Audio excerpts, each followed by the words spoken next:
Warlord Zyphar had seen the impossible before. He had conquered over 100 star systems, reduced empires to dust, and ground entire species into extinction. His name was synonymous with destruction, his war fleets an unstoppable force. The Zarkari dominion had been at its peak, until now. The new enemy was different. The Hive was not a conventional foe. It had no diplomacy, no fear, no surrender. It was an endless tide of razor-limbed monstrosities, spreading across the galaxy like a virus, consuming entire worlds in days. Even Zyphar's most elite shock troopers, warriors bred and cybernetically enhanced for battle, were falling too quickly. The enemy adapted too fast, overwhelming defenses before countermeasures could be developed. The Zarkari, for the first time in their long history, were losing. Desperate for reinforcements, Zyphar turned to most unlikely of sources, a small, primitive world known as Earth. His strategists were skeptical. The humans had no exoskeletons, no natural weapons, no redundant organs. They were slow compared to most war species, physically weaker than even the weakest Zarkari soldiers. And yet, their history was horrifying. These creatures had fought themselves for thousands of years. Unlike most species, which saw war as an unfortunate necessity, humans seemed to treat it as a constant state of existence. Civilizations had risen and fallen on battlefields. Entire nations had been built on conquest, and disturbingly, they had turned war into an industry. They had fought wars over land, over resources, over ideas, over revenge, even over boredom. Their species had never known true peace. The records of their battles were staggering. Total wars that engulfed the entire planet. Weapons capable of erasing cities. In an instant. Strategies so ruthless that even Zyphar's most callous commanders found them unsettling. Most disturbing of all, humans did not seem to fight for survival alone. They fought for the thrill of it. Perhaps they would be useful. The recruitment message was sent to Earth.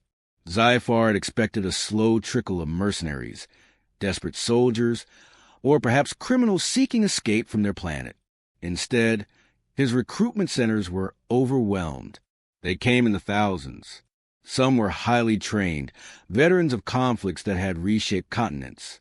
Others were specialists, snipers, demolitions experts, cyber warfare operatives. And then there were those who came simply because war was all they had ever known. They were not united. They had no single leader. Some came for money, others for glory. A few came simply to see if aliens bled the same as humans. One of them, a grizzled man named Reyes, stepped forward at the selection center. He was missing an eye, his arm replaced by crude cybernetics. "You want killers?" he asked, lighting a cigarette. "We've got killers." Zyphar watched them train. At first, they seemed fragile. Their muscles were weaker, their armor thinner, their reliance on outdated projectile weapons baffling. But something was off. They didn't just train, they competed. Every exercise became a contest. Every sparring match, a battle of egos. When they lost, they learned. And when the first battle came, Zyphar realized his mistake. He had not recruited soldiers. He had recruited monsters. The Hive attacked the frontier world, expecting the usual resistance. Zarkari warriors holding their ground, disciplined but predictable. Instead, they met humans. The first wave was slaughtered in minutes.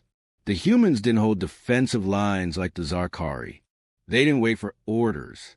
They moved. They flanked. They baited the enemy into traps. They used whatever was at their disposal. Salvaged hive weapons, their own fallen comrades' guns, even the environment itself.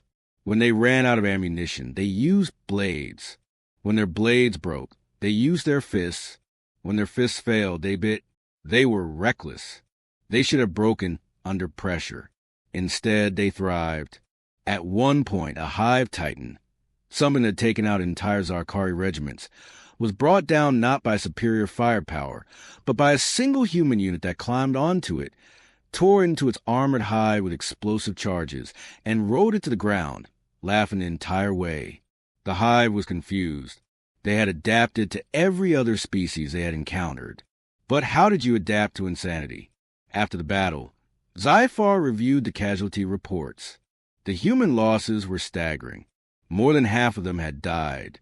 And yet, the survivors were grinning. The war shifted. The high was relentless. But the humans were relentless and unpredictable. They didn't just fight. They experimented. Every battle, they tested new tactics, scavenged enemy weapons, built new tools from whatever they could find. They didn't just hold the line. They pushed it forward. SciFi's generals began losing control.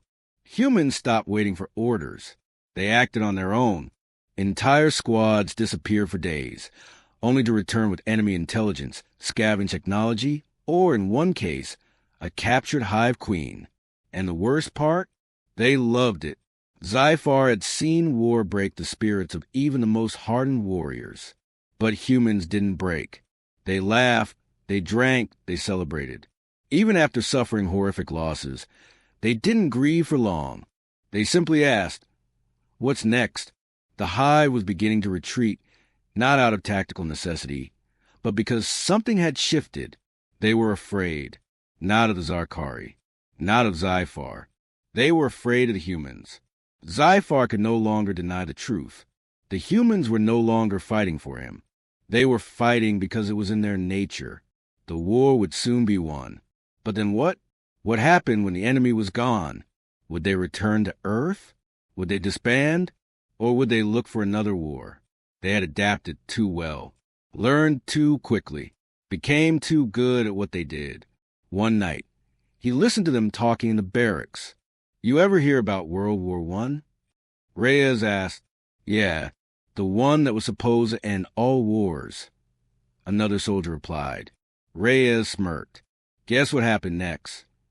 Silence. Then laughter. A pit formed in SciFi's stomach. That war hadn't ended war. It had evolved it. The humans had no intention of stopping. His final report to the Zarkari High Council was brief. "I have made a mistake. The humans do not stop. And I no longer know if we can control them. The war is almost over. But the humans? They're just getting started." SciFi did not sleep that night. The war was nearing its conclusion, but his mind was restless. His fleet had once been a beacon of Zarkari might, an iron fist that crushed rebellion and conquest alike. Now, it was little more than a spectator to the nightmare it had unleashed. The humans had taken over the war effort.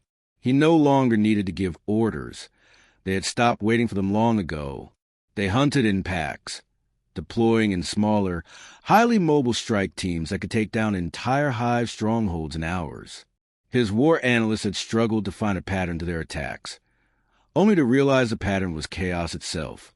No two battles were fought the same way. Every engagement was a test, a new experiment, a fresh display of calculated brutality. His top strategists had tried to impose structure, to rein in their unpredictable nature. It had failed spectacularly. When one Zarkari commander ordered a retreat to fortify defenses, the human response had been laughter. "Fortify." Reyes had scoffed. "No, no, no. We push forward. We fight them until they run out of things to throw at us." "We are outnumbered 6-1, the commander had protested.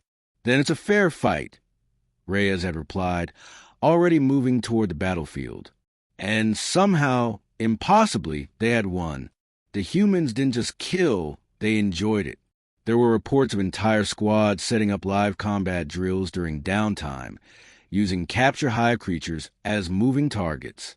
Some of them had started betting on who could rack up the highest kill counts. It was no longer war. It was sport. The final offensive began before SciFi had even approved it. The hive had retreated to its last stronghold, a massive biosphere consuming an entire planet. Its queen deep underground, surrounded by millions of mindless drones. The Zarkari war doctrine dictated caution, patience, a slow siege to wear down the enemy. The humans did not care. They didn't wait for orders. They didn't devise complex strategies. They simply charged. They stormed the planet in a single wave of chaos. weapons blazing, dropping from low-orbit ships with nothing but crude thruster packs and sheer audacity. Zyfar's fleet struggled to keep up. He watched in horror as squads raced each other through hive tunnels, competing to see who could reach the Queen first. He intercepted radio chatter that sounded less like a military operation and more like a game show. 500 credits says I take down more than you, Vasquez. You're on, Reyes, but I'm making it melee kills only. Damn it, Vasquez, you psycho. By the time his own forces had landed, the humans were already deep inside the hive's core. They had torn through its defenses, its creatures, its labyrinth of tunnels, like a disease spreading through flesh. The final transmission from a human comms officer was brief. Target eliminated. Send a cleanup crew. Also, Reyes lost a bet. There was no discussion, no council meeting, no declaration of victory. The war was over, but the humans were still restless. Zyfar had prepared a speech, a grand announcement of the Dominion's triumph, a declaration of unity, of a new alliance between his people and these strange, terrifying creatures. He had envisioned a moment of diplomacy, a future where perhaps, just perhaps, the humans could be controlled. Instead, Reyes sat across him in the war chamber, legs kicked up on the table, sipping an alien drink as if he were on vacation. So, he said casually, tilting his head, "That's it, huh? War's over." Zyfar nodded slowly. "Yes, the hive is destroyed. We have achieved victory." Reyes exhaled, as if disappointed. "Yeah, great. So what's next?" The question sent a chill through Zyfar's bones. Next, the Zarkari were ready to rebuild, to solidify their holdings, to enforce order. But the humans weren't thinking about diplomacy or stabilization. They were looking for the next fight. Zyfar hesitated. "You will be compensated. Your people will return home as heroes. The war is over. You have won." Reyes gave him a long, amused look. "Yeah, but war doesn't end for us. We just find a new one." Zyfar realized, with dawning horror, that he had no plan for this. The humans had adapted too well. They had been shaped by the horrors of war until they no longer knew anything else. And then the requests started coming in. Zarkari governors were reporting strange activity. Human mercenaries weren't returning to Earth. They were forming squads, creating networks. Some were selling their services to other warlords.